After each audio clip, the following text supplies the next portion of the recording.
Hello, hello, and welcome back. Finally, we have our co-host, Josh, back. Th- Go ahead. Thank you. It's a pleasure to be back. It's been one hell of a September. It has been, but before we get into it, let the audience know what's the big news in your life. Went and traveled to the Arctic Ocean. I took the bear market, the downward trending range to heart, and went in the heart of winter to the Arctic Ocean. And on the way, threw a proposal out there and got engaged. Congratulations, my man. It's about goddamn time. Thank you. Let's get to the topic. There's a lot of stuff we could talk through right now.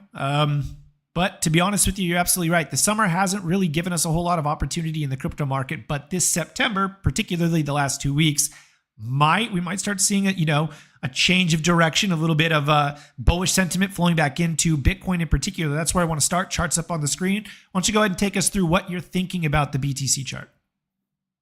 Yeah, absolutely. So historically, seasonality in September has been pretty terrible for Bitcoin and crypto in particular, and that clearly shows on the chart with that kind of equal low at the 54Ks on that first week of September. Since then, up only. We're now trading at 66K. We're above kind of the 60K range that people were talking about back in April, May, June of this year. We're finally back above that 200-day moving average on the daily, and now we're getting above that 66K level and putting in a higher high for the first time in what feels like 4 to 6 months. It's been a long so time. Lot of bullish. Absolutely. So a lot of bullish momentum for Bitcoin right now. And kind of one of the things we've been writing about over the last few weeks and last few months is hitting these key levels and holding them, for the daily and weekly closes. And, we're well on our way right now with reclaim of 60, 61K, reclaim of the 200-day. And now we're above that 65, 66K area. So let's see what the bulls can do and see if they can hold it into a weekly close up here. Let's go ahead and let's make this as simple as possible. So obviously we have this rule inside of TTI and the TradFi market. It does reasonably well, particularly on some of the largest cryptocurrencies as well. Nothing good happens below the 200-day moving average. So throughout the summer, we were sitting here talking, listen, if Bitcoin's below the 200-day moving average, we're not necessarily selling our position that we started at 28K literally almost a year ago now. We're not looking to short. But we're not going to be adding in below the 200-day moving average because historically, definitely more bad things happen to prices below the 200-day moving average than not. So we were sitting here patiently waiting until we got the reclaim of the 200-day moving average, and we have it. So now, from a TTI perspective, we might not be rushing to buy this yet, but we are now on that trajectory. We're back in the bull mode. We're back to thinking about how can we accumulate more? What happens above the 70K price point, for example? Like we're back into that sort of theme, right? Yeah, absolutely. I think right now offers a good starting position for those who don't have exposure or who are looking for kind of a quick R to R return with being above that 200-day moving average. Theoretically, I'm looking at longs in this area, and you can depending on your risk appetite, look to risk off either below the 200-day at that 62.5 range, or if you want to give it a little more room for volatility below that 60K range, and take that just simply to range high, and then reevaluate when you hit that 70K, 73K area. And if you get that break to new all-time highs, then add in a 1 or 2R to that position. I agree. And just to extrapolate out a little bit here, for those of you that are inside of TTI, we talk about liquidity and risk on, risk off a lot. Global liquidity is surging. I've seen some charts out there that say it's literally at all-time highs, which wouldn't surprise me, but don't take my word for that. Go and look it up yourself. If global liquidity is at all-time highs or continues to surge, we would expect a lot of that liquidity to leak into risk assets, and there is a direct correlation between the NASDAQ and Bitcoin in particular. So some of that cash that's sitting on the sidelines is going to eventually find its way into the crypto market. As of right now, I would assume that a lion's share is going to go to Bitcoin as we see that Bitcoin dominance continue to improve there. I think 55 or 60% right now, right? Yeah, absolutely. I mean, even if you look at the M2 global money supply, the chart for that over the last year and a half looks oddly similar to almost a T with the Bitcoin chart, on the weekly. So you couldn't agree more with what you just said. Okay, so we like Bitcoin. We're back in buy mode. We might not be pulling the trigger yet. We already have a position in BTC. We've added on the way up. We defended it at the 50K range. We never got the close below. We're still long. We're looking to potentially add into an all-time high break above 70,000. And give me your price target here. My price target conservatively is $100,000 to $105,000. What do you think? Yeah, I mean, I think that's a good price target. That's a big round number for a lot of people for the last 12 years. I think I'm targeting 113, just kind of playing with fib levels from total ranges. So 113 as my TP1. Sweet. Okay, let's move on to Ethereum really quick, which has really underperformed. Out of all of them, Oh, the large cap, mega cap type of cryptocurrencies, none has been worse than Ethereum on an absolute or a relative basis. What are you seeing with Ethereum? oh, my child is down bad. Yes, absolutely. Ethereum is being outpaced by nearly every major, including Bitcoin.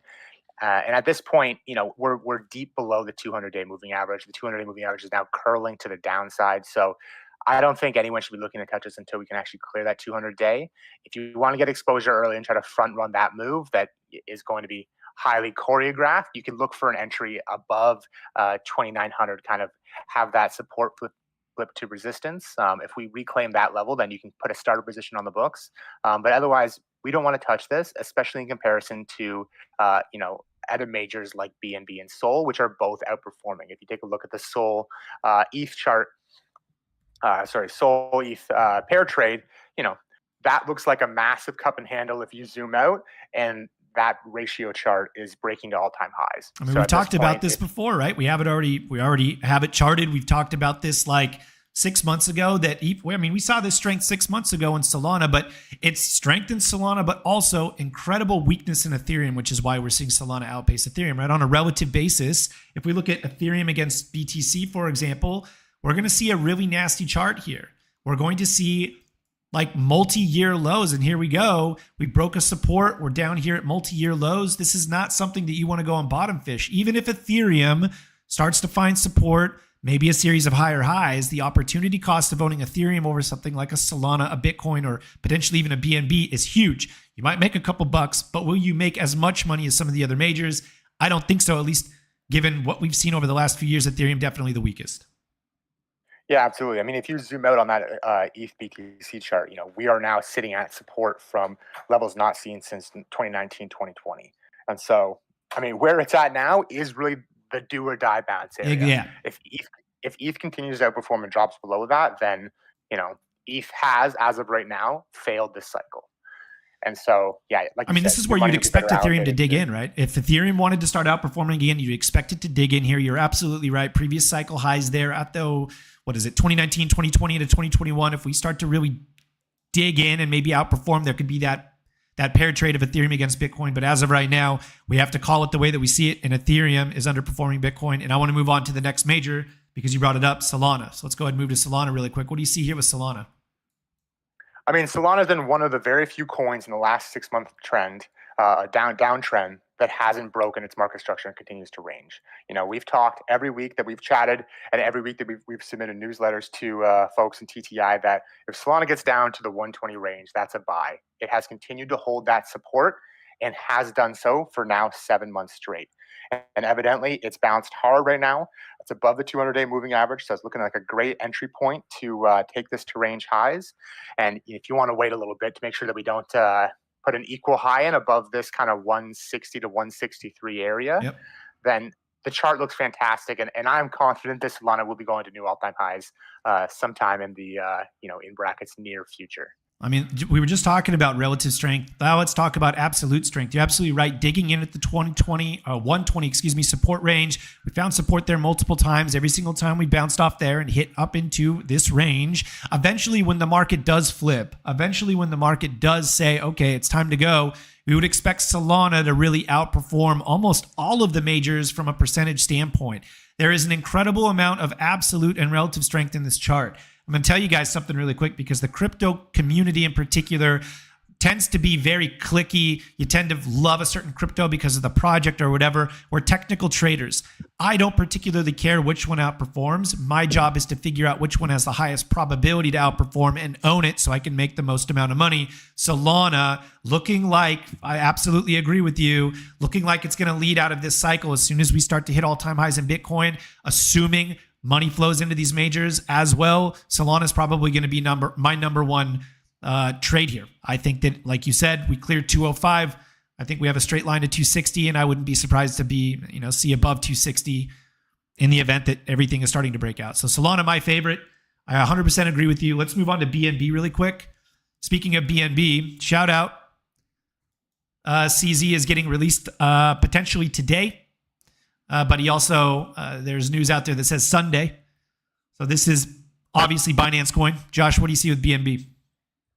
Yeah, we initially took this trade. We got stopped out on that massive pullback on Bitcoin that pulled all coins down, breaking below that 61K support. But a perfect textbook TTI setup. We're essentially looking at big blue skies. We'll be breaking to all-time highs above, 680, 700. I don't have the chart fully zoomed out, but we're looking for an entry here around 633, or at least me personally, or potentially a front run.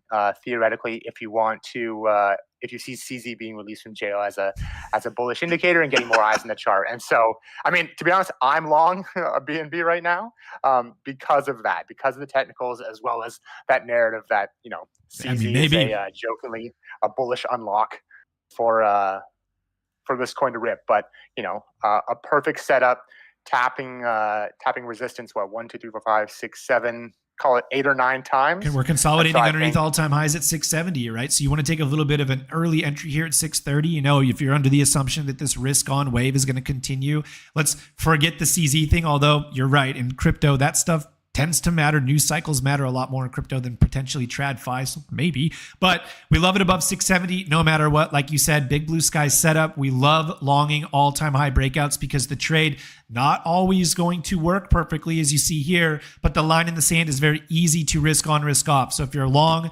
670, BNB pulls back within the range, the fake out is there, stop out. It's a relatively tight stop. You can defend it easily, and obviously the price targets are up on the fibs there as we go up higher. So yeah, I think BNB also, just like Solana, I like Solana more than BNB, but I think BNB is going to outperform Ethereum. So if we're looking at from an opportunity cost standpoint, I like Solana, I like BNB, then I like Bitcoin, and then I like Ethereum out of the majors there. I think BNB from a percentage standpoint probably has an opportunity to outperform Bitcoin this cycle. I think Solana absolutely does. But obviously, the king, Bitcoin, you don't want to leave it out of a portfolio. If you're trading crypto, you're still going to be able to make a bunch of money. And for those of you inside of TTI, when Bitcoin does get up and over that 70K range, I would assume a bunch of crypto miners are going to be flying. And exchanges, Robinhood, Coinbase, etc., directly correlated to the performance of Bitcoin. And remember, Bitcoin from 70K to let's say 115,000 is still a great run. Don't get me wrong.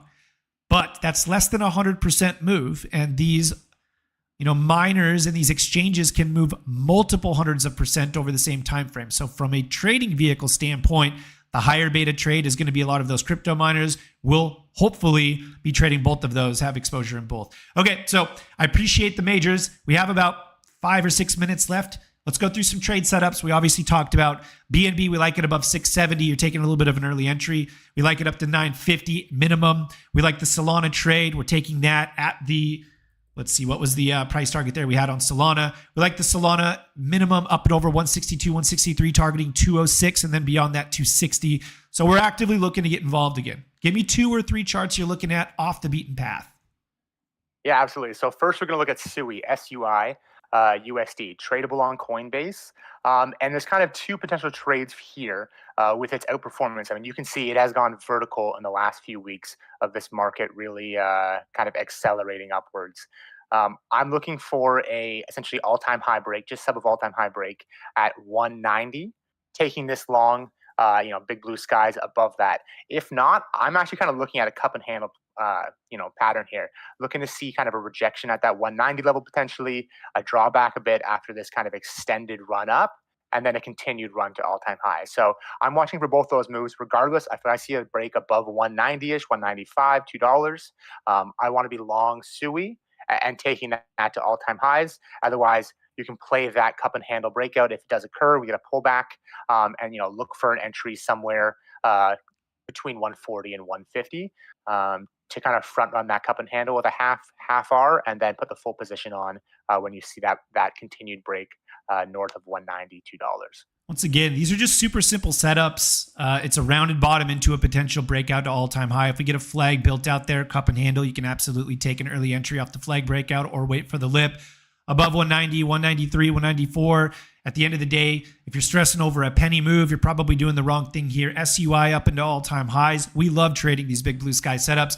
You have Obviously, price trading north of a 200-day moving average, starting to slope to the upside. You have the beginnings of a bullish momentum regime up here. It's a massive 11.14 ADR, and obviously into all-time highs, you have no overhead supply. So yeah, why not, in a risk-on environment, take a high beta trade into all-time highs? Absolutely like it. Next. Wonderful. One or two more. We've talked about this multiple times. We're going to talk about CAS, KAS, USD. I don't believe it's available on Coinbase. But similar thing, a lot of these coins, new coin this year has absolutely outperformed the entire market over the last 6 months. KAS, sorry. Oops. CASPA. It has outperformed the market over the entire last year. It has been up only. It's been respecting the 200-day moving average for the most part, with a couple breaks below, but a quick bounce, back north of it. I want to take this, at 20 cents. 20 cents and higher, all-time high break. This is a textbook TTI trade. We know where to risk off kind of below this range of resistance. And it seems like a no-brainer when it comes to, Grand Slam trades. Yeah, I don't think it's bad. Obviously, riding the 200-day moving average in a weak market is never a bad thing. Paul Tudor Jones told us good things happen above the 200-day moving average. If you find anything, TradFi or crypto, that's respecting that 200-day moving average, you can reasonably assume that primary trend is going to stay intact, particularly to the upside, right? So you have the beginnings of a potential bullish momentum regime. I'd like to see RSI closer to 70, getting that overbought condition. Most people shun away from that. But if you're a breakout / momentum style trader, overbought scenarios are not bearish, guys. That means that there's a lot of momentum pushing the position further in the direction that you want. You shouldn't be looking to close there. You should be looking to take advantage of that momentum, potentially set some wider stops and let this trade work itself out. So once again, you said above 20 cents, CASPA, all-time highs. It's hard to say nope.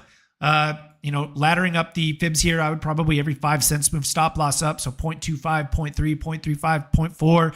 And once again, in the event that all the risk starts to rush back into the market, we would expect something like this to start to outperform, right? So, okay, cool. We have two. We have CASPA. We have SUI. Give me one more. Yeah, so, I was going to bring up Aave, but we've talked about that week after week, and it has continued to break out. So at that point, you're looking for an intraday entry. But today we're going to talk about FTM, Phantom.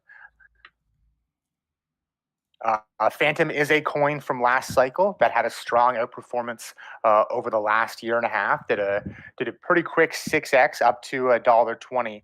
Right now, after kind of the last 6 months of downtrending, we have reclaimed a support flipped resistance, and we're above the 200-day moving average. So, we're looking at an entry between 65 cents and 70 cents, and looking to take this to previous year highs up at the 120 range, and then potentially up to all-time highs following that. How many TradFi stocks have we traded with this exact same setup? This is a stage 1 into a stage 2. It failed when the crypto market started to pull back. It hit our price targets. It was a successful trade, fell back within the range, and now we're starting to break out again. I can name a couple right off, like Zillow. I can name Shopify. These are early names in the bull market back in the beginning of 2023 that looked like they were going to break out. Market wasn't quite ready for them to sustain their breakouts. They fell back within the range. They went sideways again and then broke out. Now you have Zillow breaking out into new yearly highs. You have Shopify that's up and away. Spotify, I believe, did it.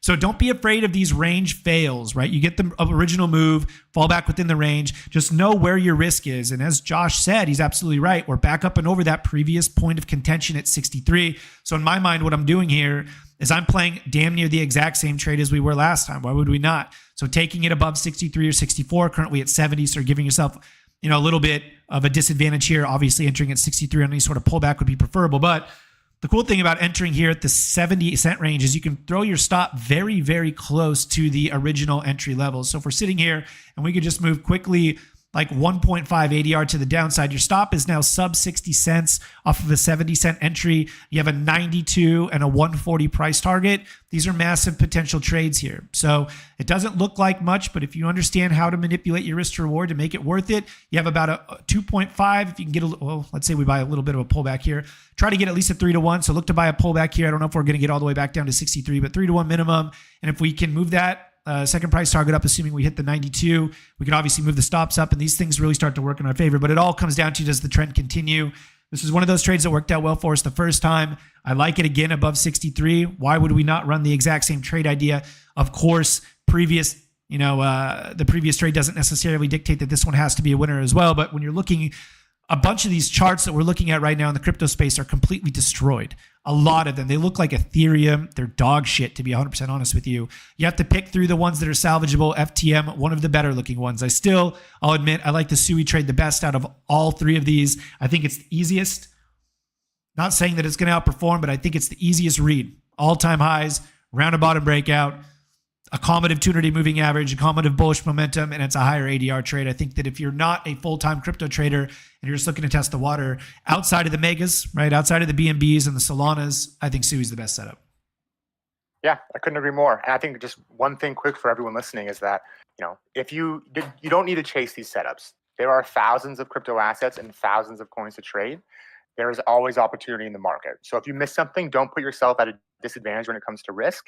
Just look for the next trade. There are plenty out there. Just requires some research on your end. Absolutely agree. If you're inside of TTI, go ahead and read through that crypto report that Josh posted earlier this morning or late last night.